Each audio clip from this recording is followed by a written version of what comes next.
Thank you so much for joining us tonight. We're really glad to be talking about Parenting Roadmap again, and we're in mile marker 10. So if you were with us last time, you're like, hey, that's a big jump from mile marker 3 to mile marker 10. And it is, but we're trying to bounce around to different age groups. And this one is entitled High School Graduation, kind of preparing to launch. And we're going to be talking about the last couple of months at home, the first couple of months at school or on a job. And we're even going to be talking a little bit about what it's like to parent your adult kids. We've even thought about adding a mile marker 11 right there because that's a big part of parenting. And so we're going to be trying to hit on all of those. We would love for this to be a dialogue. And so if there are any questions that you have, you can submit them to matt@ccmcdermott.org. And if you're following along with us at home, there is a content booklet that you can find on the roadfm.org website. If you go to the top and click on Parenting Roadmap, there under mile marker 10, you'll find some of the content that we're talking about tonight. And so I'm blessed to be joined by the Kaisers and by the Beasleys, and I'll let them introduce themselves and their families. Craig, if you want to start us off. Okay, so I'm Craig Kaiser. It's my wife, Michelle. I've been at McDermott Road for about almost 15 years now, going on 15 years. We've got two daughters, Kennedy and Reagan. Kennedy is 23. She's a graduate of Texas A&M and is now married and working in the school district for Richardson. And then Reagan is a freshman at Oklahoma Christian University, so we're kind of directly in this time frame with her for sure. Been there, just started in the fall playing soccer up there, and Michelle and I are just doing the things at home that we do when you're by yourself, working and trying to stay busy. One of the great blessings about not having an audience is that's probably the only time you'll ever make a Texas A&M reference without some kind of verbal feedback. So that's good and appreciated for sure. So Richard, do you mind introducing you guys? Yeah, I'm gonna let Cindy. Cindy's gonna do it, all right. We were blessed to raise three sons. They are all three now married, and we've been exceptionally blessed with the three women that are now part of our family. Houston and Bailey live in Midland, and they have four daughters, Mary Caroline, Betsy, Catherine, and Helen. Garrett and Lee live in Dallas and have a son, Beck, and Heath and Megs live in Dallas. Awesome. So tonight we're talking about that launch, and if you're following along with us, the first session will kind of be about preparing for the launch, and our second session will kind of be after it happens. So when we think about preparing, this is the idea of preparing our student, but it's also preparing as a parent for your kids to leave home. And so that's kind of where we wanted to start. And all of you have got to do it a couple of times. So what are some things that you think about that are helpful as you begin to consider your kids leaving the house? I'll go ahead and take this unless you want to. No? Okay.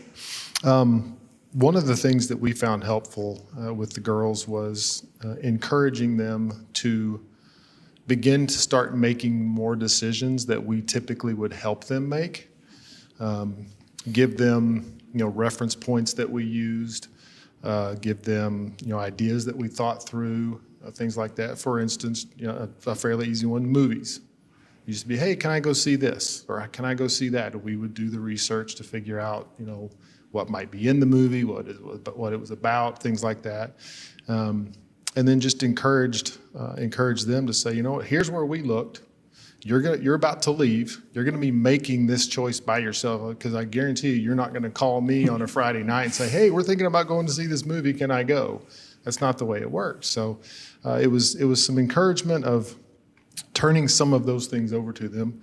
Another thing is just some day-to-day things. For instance, car maintenance. Michelle's very good about taking care of a car, keeping the gas where it needs to keep, checking the tires, and asking for things like that. So it's encouraging them to look at those things. And now it's, the girls are both that way. It gets down to a quarter a tank, boy, they're going to get some gas right then. It doesn't matter, just little things like that, just encouraging them to start taking some of those things over while they're there with you. You can still help them if needed. And they can ask the questions if needed, but it's trying not to let them go off and then all of a sudden they have these things to do and they don't know what to do. they're searching for, they're still calling, they're searching for information. So that was a big one for us. Yeah, one of the books I read early on as a father was called Tender Warrior by Stu Weber, and he talks about having practice releases. He's an archer, and when he goes out and he used the illustration, shooting the arrow and saying, you need to give your kids different times where you practice a particular release thing. And he talked about stuff even a little younger, where you give them a certain amount of autonomy to take care of themselves when you're out, to go in the car, to maybe take a trip with friends. So I think practice releases and having the forethought to be doing that in a planned way is really, really a good thing. So. And this is something that, is great about this conversation is you guys have had girls and you guys have had boys that have gone through this. But I know, at least for me during this time, there was a lot of kind of angst and stress, and I was ready to go. And, the time between high school graduation and leaving could not come fast enough. So, how do you kind of deal with that as a parent when you want to spend that last couple of months, but they've already got one foot, at least mentally, kind of out the door? I think you kind of have to be prepared for it and think about it prior to it happening. You have to realize how excited they are. You don't want to forget that your children, this is the next stage for them. So instead of seeing it as everything being the last time they're going to do this, the last time they're going to do that, it's better to embrace it as a new beginning and just remember the excitement they have. And also, this is your chance to show them change is inevitable. There's no getting around it. But this is where you have a chance to show them how to gracefully change and to accept the changes that are coming. I would agree with that and just say that I didn't have that last feeling. And all kids have senioritis. That's what I call it, right? So they get the senioritis and they're just so excited. And I just felt that for them. I was just as excited for the next step. Right. Of course we cried when we left, that initial thing, but I was able to just be excited for the next step. And we just never had that last feeling. Because is it really the last? They'll come home. Yeah. Well, and I think it gives them the confidence to know they're ready for this. Sure. If they see that you're excited for them, they know they're ready. And quite frankly, you want them to be excited about the next step. You want them to feel some independence. And so even there might even be a little friction between you and the siblings, but part of that's just, it's okay. It's natural for them to want to hopefully sprout those wings. Because if they're wanting to stay too close, that might not be so good. And you guys, I love the phrase, the graceful kind of transition. You guys had Reagan go through the COVID transition, which is anything but graceful. Anything about that for parents that are going through that right now? There were several of these that we looked at saying, we're doing this in COVID, so how do I answer this, right? So for her going away last fall, it was just a blessing to finally hear from the school to say, we're starting here. You're not going to be online. We're going to, and being a smaller school like they are certainly helps. And they've adjusted, and pushed the starting point back 2 weeks, so they finished the first semester before Thanksgiving break, as opposed to doing anything post Thanksgiving. But it was, that excitement of, okay, they're going, we're going, let's go, let's do this. It certainly helped, I think it made it more excited for it because we were all stuck at home for so long, and there wasn't a youth interaction. Sure. What the summer Sure. turned out like for the youth, and so there was some, but not a lot. And so for her to be around young people again, and not just be with us, we were doubly excited. Sure. Yeah, I'm not sure there was as many tears with her as there was with Kennedy. Kennedy was the first. Sure. But for Reagan, it was, you COVID. finally get to do this. It's not going to be taken from you, so go have fun, when you mentioned the first versus the second, and you guys have had that experience too, but maybe what are some things that you didn't expect maybe after the first one that maybe you learned on the second one, or just in general, what are some things that were unexpected when your kids left the house, maybe for you as a couple or just for your family kind of dynamic? One thing I can say is that when they were younger, we would have picked the opposite colleges for them than because of their personalities. But then when they chose what they did and they explained why, it made perfect sense. But from their point of view, not mine. And so that was a surprise to me. I would have picked the complete opposite colleges for them. I think we did back-to-back senior years. The first two are a year apart in school. So I think our biggest, because you had to go right back into the excitement of a senior year for your second son. So part two, we did it again. So I think our biggest change came, and the biggest difference we had was when we had one child at home. What I didn't realize then is how close they all were. Even though you knew it, you don't understand it till you see it's gone. I didn't expect that transition to be as difficult for him as it was, and not in a bad way, but that was his social world. He had a ton of friends, but when he was at the house, he was entertained, I'll put it that way. So we aren't that entertaining. So it took a solid 6 months probably for him to realize his role was a lot different now, and he's stuck with two parents. But then that dynamic changed too in a positive way. So. And what's the age difference between your second and third? The first two are 16 months, and the second and third are 28 months. Okay.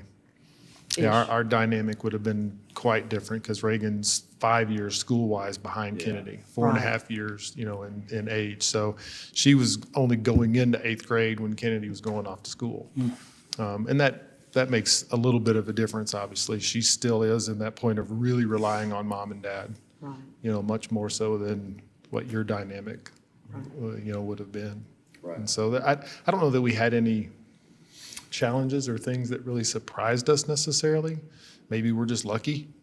We've been blessed with these two girls, I can assure you of that, and how they've handled things and done things. So I don't know that we really had big surprises in any way.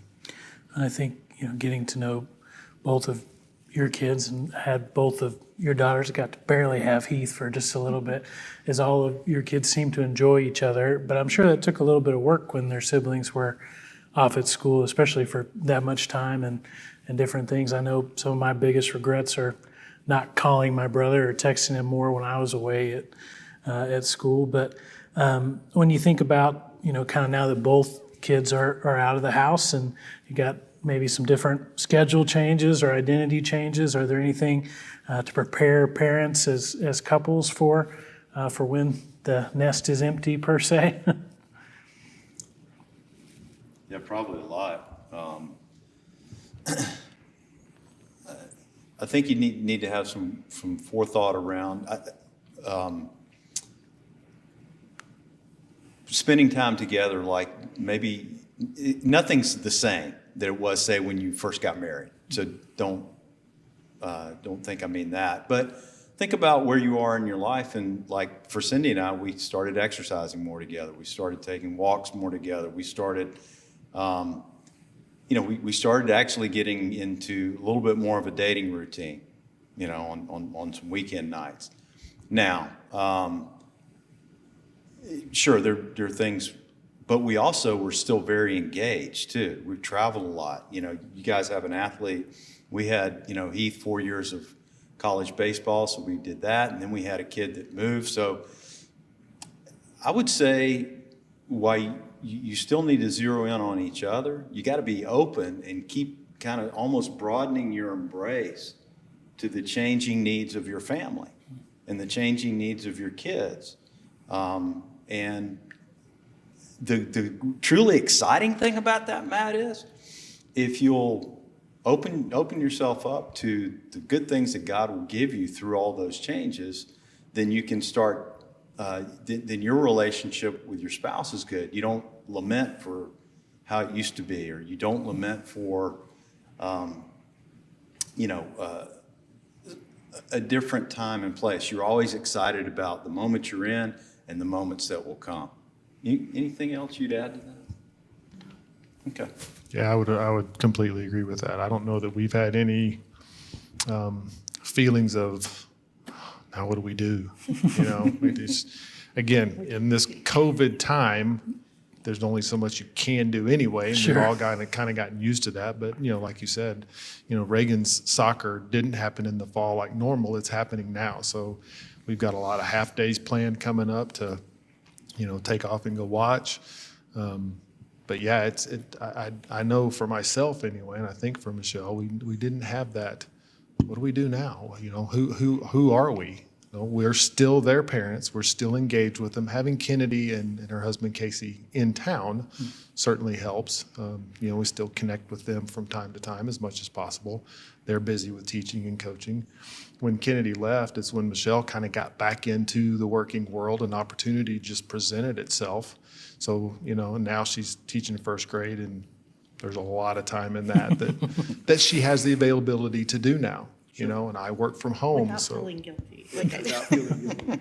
so, you know, I work from home now due to, you know, the situation in the world, and it works. Do things at the house, take her back and forth. The school's right around the corner, and it really hasn't felt like, you know, the whole empty nest thing is still just a nest. It's not empty. We're here, right? You know, so it really hasn't changed much for us. And I guess I like the possibilities of things. Like I'll throw out like, hey, let's take up, you know, learning how to drive a motorcycle. Or so the possibilities are endless. That's the way I think of it.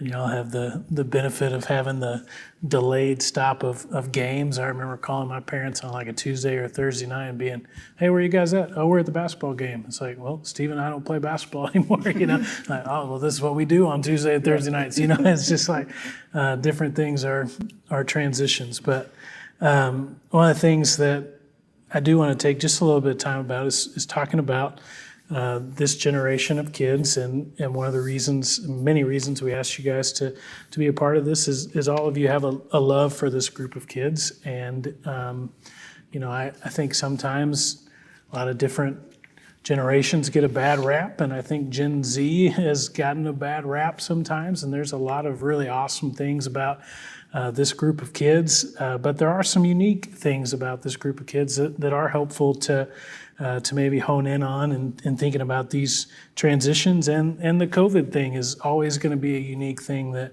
will define this group. And so for those, you know, wondering, and I'm always wondering this too, what is Gen Z? Is 1999 through 2015. So, you know, if you're born between that range, that's what we're calling Gen Z. And if, you know, sometimes it's good to take some time to think about what are some of the big things that they've experienced. What are some of the things that define them as a generation? You know, this is one thing that is so weird about, you know, the world of Netflix and Amazon Prime and all those things is there aren't that many things that tie a group culturally anymore. Nobody watches the same shows. Nobody necessarily is tied in. There are so many unique generational, you know, kind of subcultures because there aren't those tying things. But the one thing we do want to talk about is phones for a minute. And, you know, this is a big transition. And I know a lot of parents have also talked to us about, hey, should I have my kid on, was it Life app where I can see him go everywhere every second of the day? Or, you know, should I stop, you know, monitoring their stuff? I've been monitoring their stuff for all these years, or how do I kind of navigate some of those things? But, you know, and I wish I had some of these stats for adults, but for kids during this age, we're talking 5 to 6 hours a day per screen time. And if you're sitting at home, and I check mine, you know, it pops up every Sunday. If you've got it just on there, mine was 4 hours and 15 minutes this last week. There was a lot of snow, but still, that's pretty high for 327. So we're about half of what most of our kids are doing phone wise. And so, you know, kind of, you guys have raised kids and you're at the high school every day. So, I mean, you see some of this all the time, but what are just some initial thoughts on parenting what they call the screen-agers? What do you think? Little difficult. There were times of, okay, get off the phone. Let's talk, right? One of the things that we made a point of growing up with the girls was dinners were dinner together, right? We'd go to the table as much as we could, right? Working around schedules, things like that. We'd go to the table, no phones, things like that. Obviously make sure you get all your homework and different things done. Now part of screen time now is homework, so it's a little difficult to manage between those two sometimes. But one of the things that she and I have begun to notice as we go out on a date, if you will, go to eat or something, there's a lot of kids sitting at a table in a restaurant where the parents are talking and the kids are eating with a screen sitting on the table watching it, right? Now, I'm not saying every time you don't do that at all. There's a time and a place, I'm sure. But you see, we've noticed it, picked up on it quite a bit, to the degree that it almost feels like they're being babysat by technology, not by. And some of these kids are older; they could be engaged in a conversation, right? So I think there's a definite need to make sure you're still engaging with your children, and not just saying, "Well, I can go do this because they're okay right now." Sometimes at least for us, it was important to get them off the technology and let's go have dinner, or let's play a game, or let's do a puzzle, or let's watch a movie together, something along those lines, just to make sure that you're still engaged with each other and not just allowing something else to kind of rule their time. Then there's also the times of do it. I get that it's there. You can't just completely take it away. But the girls never complained over youth trips where the phones were taken away. Like, they actually enjoyed it, but they didn't maybe know it at first. It's that week away. It's taking our phones away. And I'm sure as soon as you get back in the van or bus and they got them back, boy, were they on it, yes. People don't know we do that for us when we're driving the kids home See, too. there's a time when you want it. Quiet van, right? Yes. Yeah. But yeah, I think that it is always fun to watch the kids get unchained from this, and even when I have the opportunity to get unchained from it myself, just how freeing it is for sure. But maybe now that you guys have got kids away from home, that I think probably your kids are off your cell phone plan probably, but you guys may still have access to some of your kids' stuff. Like, how do you deal with that tension of, maybe wanting to check on them too much or those kind of things, or are they away from the nest? Actually, Cindy, I'm going to let you tell the story about Houston coming home in his first summer where we talked about that and just the realization. I think sometimes it's good for them to tell you where they are. And with this, it didn't have anything to do with the technology, but it was a good reminder that, okay, he has this. It was probably the first Christmas he was home, and he had been used to being on his own, obviously. And the mom side of me could not go to sleep until he was home. So I would be sitting in the den, and he would come in, and he wasn't being disrespectful, and he wasn't being super late, but he realized I was getting tired waiting up. And he finally looked at me one night and said, "Mom, you don't know where I am while I'm at school, so I'm okay." And it was his way of telling me, I can handle this. I'm not doing anything disrespectful to you guys. And it was a good reminder to me, I've got to let him handle this on his own. So so I started going to sleep, sort of. It doesn't mean if I woke up at 3 a.m, I did not look out to make sure his truck was there. But sometimes if you're respectful of them and let them just tell you, I've got it. And I think it's probably the same with the technology and the phones. Now, some of the apps that are out now, we didn't really have the access to where we knew exactly what they were doing, the same ways that you could now. And that has to be a hard temptation for parents. And when do you let that go? But you got to build that trust, and I think that's the important thing. And so We didn't really, they were available, but we didn't have the trust break. But everybody's different. So if we had, I think we would have probably, used it but there's also the safety. I get that. Being able to know where they are because of safety. So it is a hard decision. We just were able to, Reagan was a homebody, and Kennedy probably checked on her more than we did. Well, we've touched on this just a little bit, but just this idea of rites of passage and these, certain things. We talked about some of those practice releases that you mentioned, but anything in particular that maybe was really meaningful for your kids that, you mentioned that story of, you kind of had that breakthrough of, okay, Mom, I got this, but anything that you really felt like, my son or daughter really appreciated that we did this and preparing them to go off. Maybe they've told you, hey, thanks for helping me know how to do all the car stuff or some of those things. Anything in particular? I think for us, the thanks that Michelle gets more so than I do from the girls is this idea of Michelle always pushed, be prepared. Just be prepared. And many times it's not difficult to be prepared, right?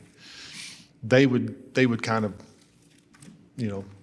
bucket a little bit when they were growing up, going, oh, Mom's telling us to be prepared again, and just kind of make a joke out of it. But now it's to the point of they'll do something and they'll say, you know what, Mom? You know why I did that?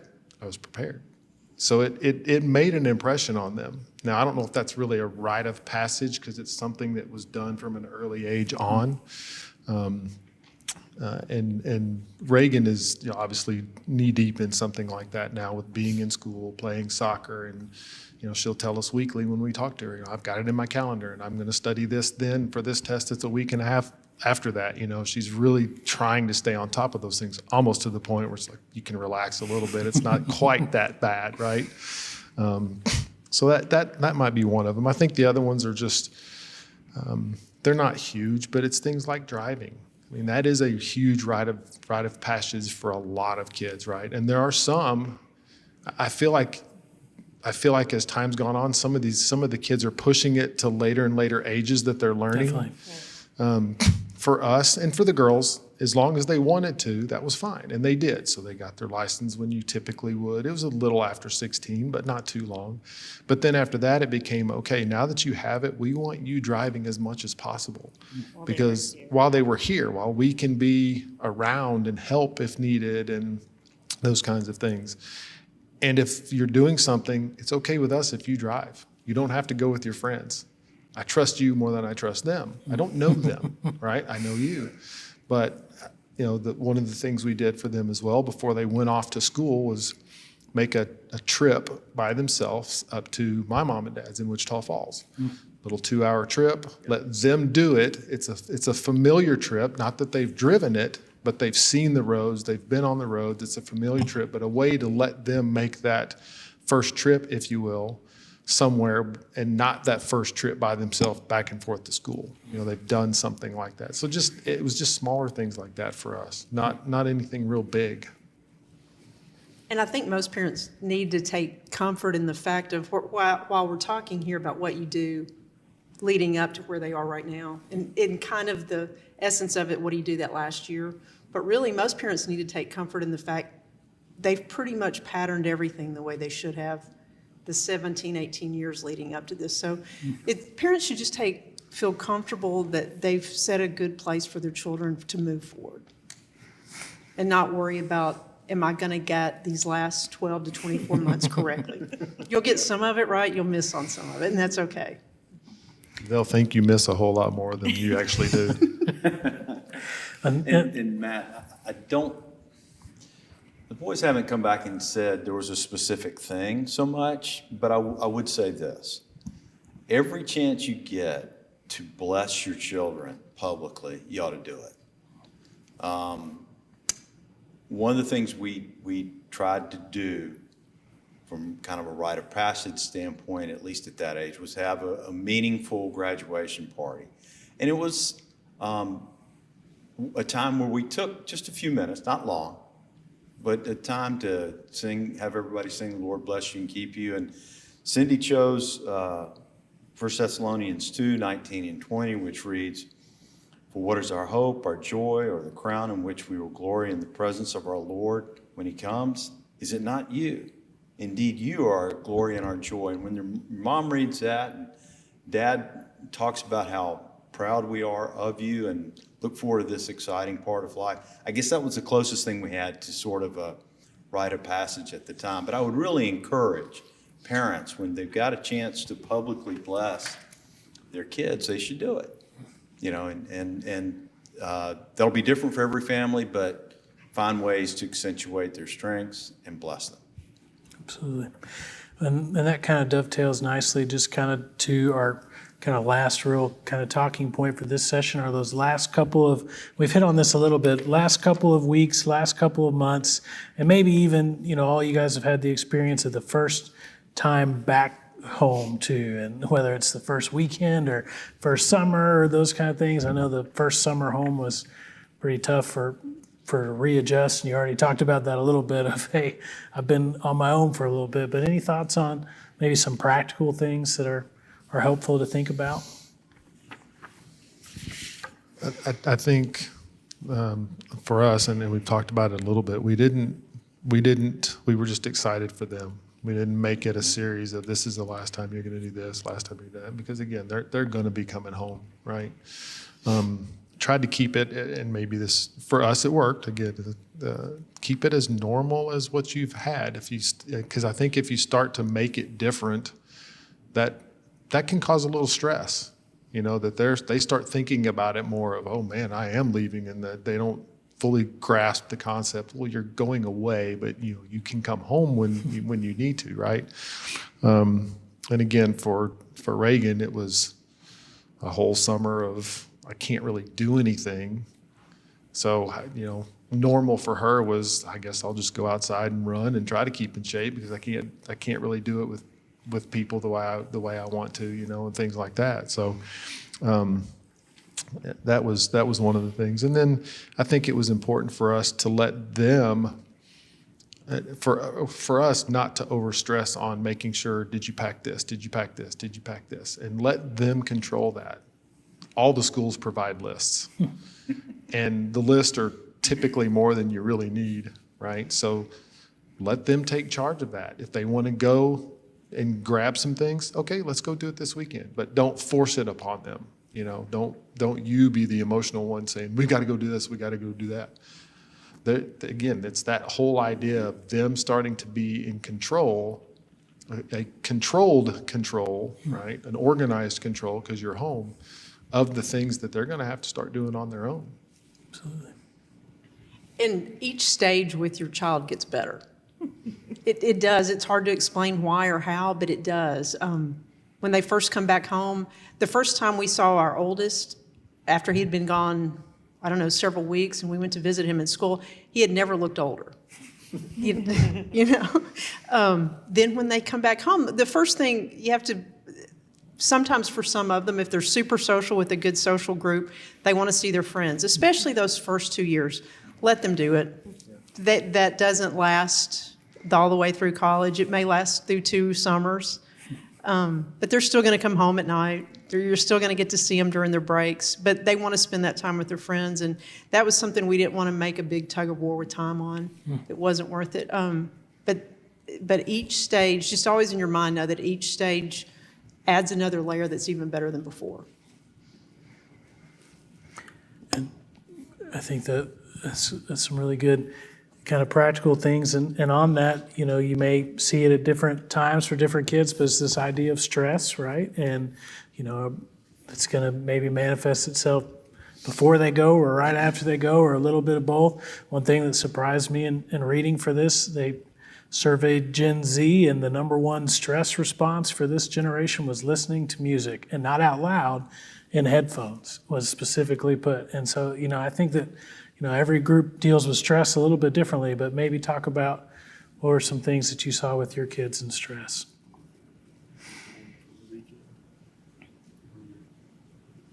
Okay, so one thing to understand is you will know when they're stressed, right? It's not something that if you stay in contact with them, that you're not going to understand. And there was a time both for Kennedy and a time both for Reagan of, okay, come home, just get away. You trust us. You're gonna be okay. You're gonna be able to finish whatever it is that's stressing you out this weekend. Come home. And Kennedy actually told Reagan that the first time this past fall too. Said you may feel like you're not going to have time to finish if you come home, and she goes, you will. Just come home, relax, get away from it, and it makes a world of difference. You can see them when they walk in the door on Friday to when they leave on Sunday, how de-stressed they've become. And all it is you were just there. It's not that you forced them to do anything. You didn't force them to talk about it. If they wanted to go see friends, you let them go see friends. They got away from whatever it was that was stressing them. And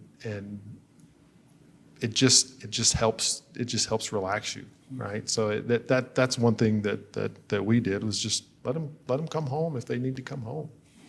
I also felt like the girls always had somebody to go to. Like, it didn't have to be us. And I was never offended by that, and I always wanted it. It was mostly with church, that they had that opportunity of somebody, whether it be an old intern or old intern sounds wrong, but but somebody. They've always had that they could reach out to, and I felt comfortable in that and knowing that. Yeah, and I would say, it's interesting, Craig, you talked about staying in communication. What's the right amount? I think we all kind of struggle with that. But I would say we tried to, if we hadn't heard from our sons, reach out once a week. And used to try on the weekends, things were a little settled down. Sunday afternoons seemed to be a better time. But we texted with them a lot more often. And I think that's a good way to stay in touch with them, and so that you can they'll know you're there, but not like you got to talk for 30 minutes every day. And they don't have time, and they need to be growing to be able to have some independence and roll with that. I think the biggest thing is just be available. Yes. When they need it.